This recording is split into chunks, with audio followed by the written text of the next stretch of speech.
لیکن آپ دیکھیں کہ ہمیشہ آئیڈیل صورتحال نہیں ہوا کرتی، ہر شخص اتنا کنسیڈریٹ نہیں ہوتا.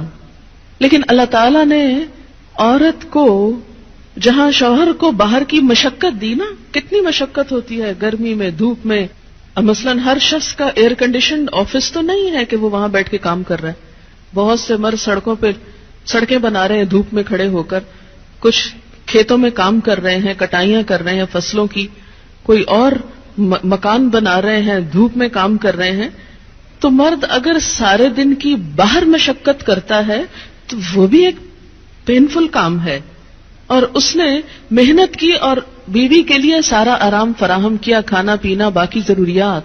اب اگر بیوی کو اس کا مطالبہ پورا کرنے میں تھوڑی تکلیف ہو رہی ہے تو کیا ہوا کہ موڈ نہیں ہے، دل نہیں مان رہا تو کیا ہوا، نہ صحیح. لیکن اس کے باوجود جو عورت یہ سمجھتی ہے کہ میں اپنے موڈ کے خلاف جا کر بھی اگر اپنے شوہر کو راضی کرتی ہوں تو یہ میرے رب کی رضا حاصل کرنے کا ایک ذریعہ ہے، تو آپ دیکھیں کہ یہ وہ چیز ہے جس کا صلہ آپ کو اللہ دنیا میں دے دے گا، کیونکہ آپ یہاں صرف شوہر کی نہیں اللہ کی بھی اطاعت کر رہی ہیں. کیونکہ ایک مسلمان عورت کو اس کے رب نے یہ حکم دیا ہے. اور اس میں وہ حدیث آپ نے سن رکھی ہوگی اور عورتوں کو سنانے میں بڑی مشکل پیش آتی ہے مجھے ہمیشہ، اور عورتیں ایک دم اوفینڈ ہونے لگتی ہیں. لیکن بات یہ ہے کہ چونکہ اللہ کے رسول صلی اللہ علیہ وسلم نے فرمایا ہے اور ہم ان کا نام سن سن کے روتے ہیں محبت میں اور نعتیں سن سن کے جھومتے ہیں، تو یہ حکم بھی آپ کا مان لینا چاہیے اور اس حدیث کو بھی سن لینا چاہیے اتنی ہی خوشی سے جتنی خوشی سے ایک نعت سنتے ہیں. نبی صلی اللہ علیہ وسلم نے فرمایا جب مرد اپنی بیوی کو اپنے بستر پر بلائے اور وہ نہ آئے تو صبح تک فرشتے اس پر لعنت کرتے ہیں. بخاری کی روایت ہے کتاب النکاح.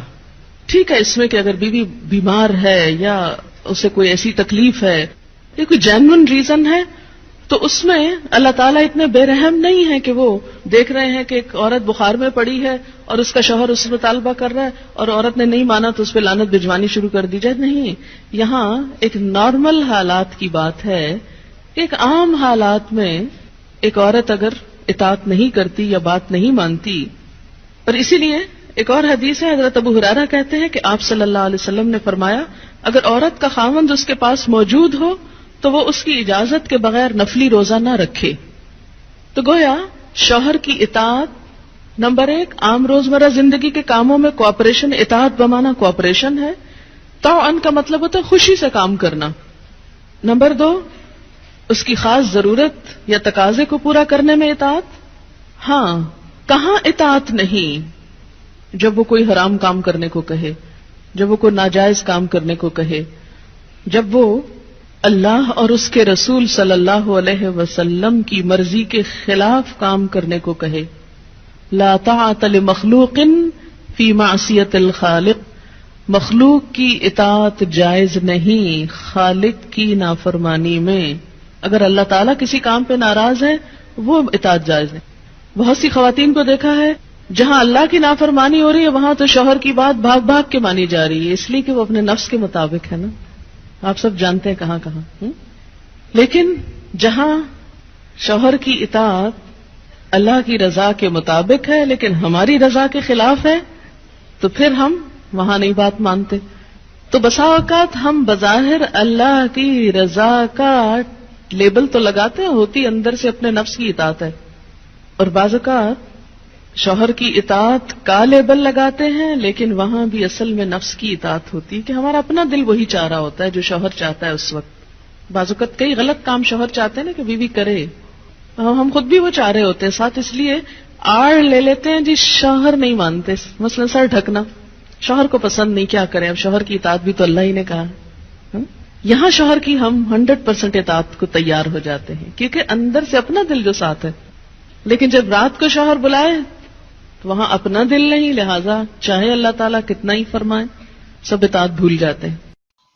معاویہ کہتے ہیں بازی کہ میں نے نبی صلی اللہ علیہ وسلم سے عرض کیا یا رسول اللہ صلی اللہ علیہ وسلم ہم اپنی عورتوں کے کس حصے میں آئیں اور کس حصے کو چھوڑیں. یعنی شوہر بیوی کے تعلق کی بات ہو رہی. یہ بھی ایک بہت آج کے دور کا، ہر دور کا مسئلہ ہے لیکن آج کے دور میں اور بھی گمبھیر ہوتا چلا جا رہا ہے بہت سی چیزوں سے ایکسپوز ہونے کی وجہ سے. تو کیا جائز حد ہے اور کیا نہیں ہے؟ فزیکل ریلیشن شپ کے لیے کس حصے کو استعمال کیا جا سکتا ہے، کس کو نہیں، یہ سوال تھا. تو اس پر آپ صلی اللہ علیہ وسلم نے فرمایا تمہاری بیوی تمہارا کھیت ہے، تم اپنے کھیت میں جہاں سے چاہو آؤ.